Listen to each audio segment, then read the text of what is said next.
Hey guys, Marcinkin here, bringing you another Dragon Ball Z Dokkan battle video, and so very soon, Global is going to be blessed with the release of a unit that certainly got everybody talking when it released on JP. The release date is no coincidence, because definitely the most interesting April Fool's joke that Dokkan has played in the last few years. And that was, of course, the release of Dokkan Fest Raditz. So, there are people out there that defend this unit, usually ironically. But yeah, Raditz is coming to Global very soon. Out of all the Dokkan Fest exclusives released in 2022, including the ones that are out on JP that are not yet out on Global, this guy is by far the worst. I can probably think of some 2021 Dokkan Fest exclusives that are better than this guy as well. So, what's so crazy, this guy came out after Captain Ginyu on JP. So, we saw the crazy power creep that was Ginyu coming out and pretty much being like the best TUR in the game, with maybe some discussion still to be had about Super Saiyan 3 Goku. But with all the extra utility, I feel like as time goes on, more and more Ginyu is probably over Goku in that list. And then they brought out this guy in the same, right afterwards. And this is the same year that we got Cell, Goku Gohan. We've seen how crazy Pan is on GT. This is a unit that came out in the same year.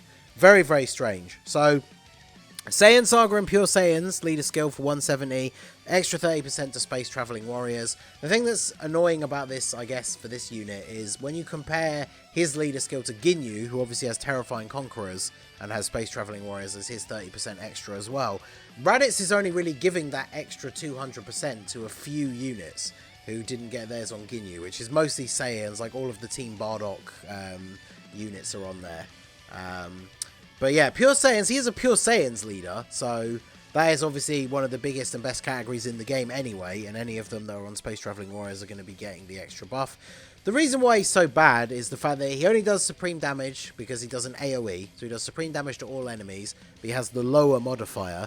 So even though he greatly raises attack on his super attack effect, he has attack and defense 150%, he gets an additional attack and defense 50 when performing a super attack, but only when facing one enemy. Which is weird because his attack is an AoE, so it seems like you'd want to use him in Super Battle Road, but he doesn't get that extra buff when there's multiple enemies. When you are fighting one enemy who has 50% or less HP, he gets an additional 100% attack and a high chance to crit. Now, the one saving grace about this unit is that can activate mid-turn.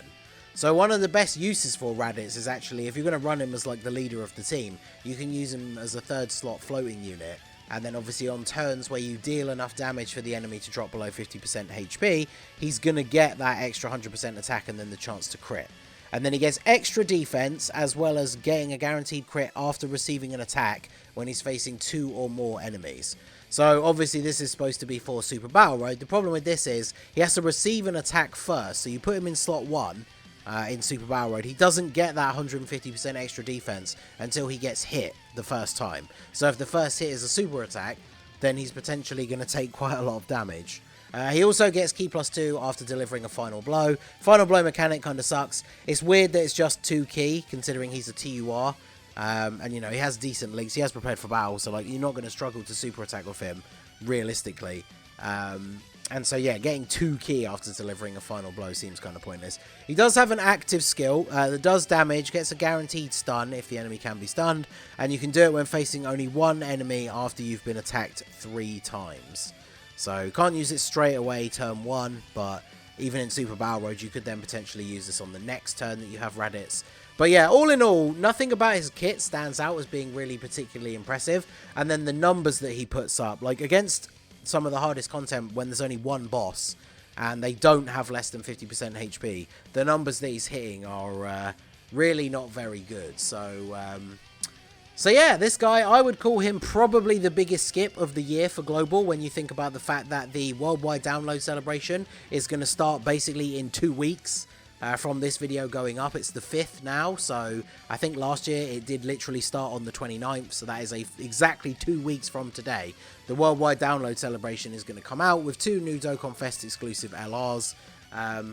There is no way in on earth that this guy is better than either of the 2 new units that are going to come out for Worldwide. So, huge skip for this guy. Obviously, we know that he's coming out because he came out on the 1st of April on JP. If we go back to the beginning of April Dokkan Fest for JP the year before, this is when Videl released. And so then if we look at the global timeline from last year, Videl came out on the 10th of August. Obviously, that's round about where we are now. So less than a week away. Some of the anniversary dates were like 1 day off compared to last year. So it could be the 9th. It could even be the 11th. But Raditz is going to release basically within a week from now, which is pretty crazy. So definitely a big old skip. I mean, the Saiyan Saga team, even with all the buffs, like if you pulled Goku and Piccolo before the anniversary, and then you pulled both of the Part 2 LRs during the anniversary, I could kind of understand wanting to have Raditz, right? So you can make that full, like, proper Saiyan Saga team. And especially because Nappa is pretty good. We'll go over his details very briefly at the end here as well.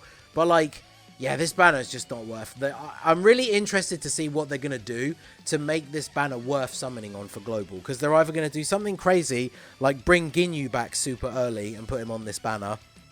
Or they're going to do, well, they haven't done for quite a while, but with units like Physical Goku Black, and then the release of the Kaioken Goku and Pikkon on JP, where they buff units for the opposite version. It doesn't happen very often, and I wouldn't say, like, to get your hopes up that they are going to do it for Raditz, but I feel like unless they do something like that, this is just the easiest skip for basically everyone. I can see this being one of those banners where they do, like, the first 3 multis are discounted, and then the 3rd one you get, like, guaranteed featured at the end. Just, like, anything they can do to encourage people to summon, as well as, like, a ticket in the Pilaf Trove. And the thing is, it's a massive shame. Like, I always liked Raditz's design.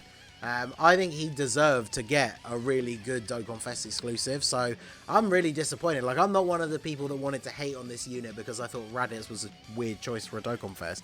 I would have been hyped if this guy was, like, the new best unit in the game when he came out, but unfortunately, he is not.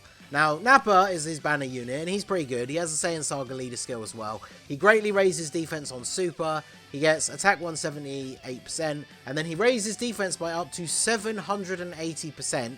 The more HP remaining, the greater the stats. Now, obviously, the downside to that, like we've seen from units like the Heart Virus Goku, if you take a ton of damage on the previous turn, and then go into the turn with this unit, and you only have, like, 10% of your HP, then obviously their defense is not going to be that impressive. And the raw defensive stat is pretty much what gives him his defense. So if you're starting with that low, then you're not going to be tanking even normal attacks particularly well. Post-super, obviously does greatly raise defense. He gets extra attack when there's only 1 enemy. He gives Saiyan Saga allies 2 key and 30% attack and defense.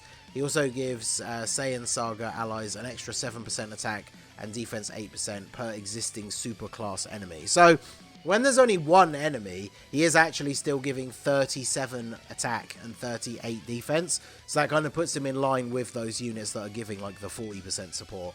But in Super Battle Road, obviously, if you've got multiple super class enemies, then he's giving extra support as well. So, like, it'll be cool when this stage gets a, when Saiyan Saga gets, like, a Super Battle Road stage. Especially if one of the fights is against, like, all the Z fighters, it's like 5 super type units, then this guy will be giving a ton of support, which is really cool. And then he has an active skill, does ultimate damage to the enemy, lowers attack by 31% and defense by 81%, and seals super attack. So something that could be useful for Super Battle Road, or early on, I guess, in, like, some of the red zone stages where you can actually do the super attack effects, because it can be activated when facing 3 or more enemies. So in the red zone, in those minion stages, you can use it from, like, turn 1, or after you receive an attack 6 or more times. So that's going to be for the actual, like, solo enemy content where there's 1 enemy all the way through, or for the most part near the end. Then obviously you're going to have to get hit 6 times. But he is a good defensive unit. Obviously, if you do want to go for Raditz, ideally you do want to pull this guy as well to really bring the team together. But honestly, I would say Raditz is probably the biggest skip of this year. Like, you got to think, I'm going to bring up his banner here while I go through this, but we've got the Worldwide Download Celebration 2 weeks from now. Then after the Worldwide Download Celebration, Global fits in 1 more Dokkan Fest exclusive, which will probably be the Resurrection of F Blues. And then after that, we have Heroes as well. And I know a lot of people out there don't care about Heroes, but a lot of people do. It's one of the biggest, like, celebrations, if you go all in and get some of the new characters, some of them can be pretty crazy. We probably will get a 200% lead for heroes this year. But yeah, this is the banner. So it's Trunks' first return, which is cool. Kid Gohan is still very good, but then Int Gogeta's already kind of outdated. He can still be good. Physical Piccolo can still be useful for some things, mainly just because of the Scouter effect, although I could see him getting an easy A when we eventually start getting superhero stuff. And then, of course, Kid Goku, he just needs an easy A. Like, he's by far the worst of the featured units. So the banner's not even that great. So they either need to change it. Like I say, I imagine they will give discounts and tickets and stuff like that. But, man, this banner just looks like such an easy skip, coming off the anniversary and then going into the worldwide celebration. So, let me know your thoughts on Raditz. Like I said, I know a lot of people, like, unironically try and defend him, but when it comes to, like, your stones that you actually have to save or pay for, depending on how you play the game, are you really going to summon for this guy? Let me know your thoughts down below in the comment section. And like I said, we should be seeing this come out sometime around the 10th. Could be the 9th, could be the 11th, but that means we should see a teaser in the in-game news sometime in the next couple of days. I wouldn't be surprised if we had it before the end of the weekend. So let me know your thoughts on Raditz down below in the comment section. That is going to be it for the video, guys. This has been the Master Ningen. Smash that like button, subscribe to the channel if you are new. Check out the links down below for the Discord and the merch store, and I will see you all again soon. Have a good one.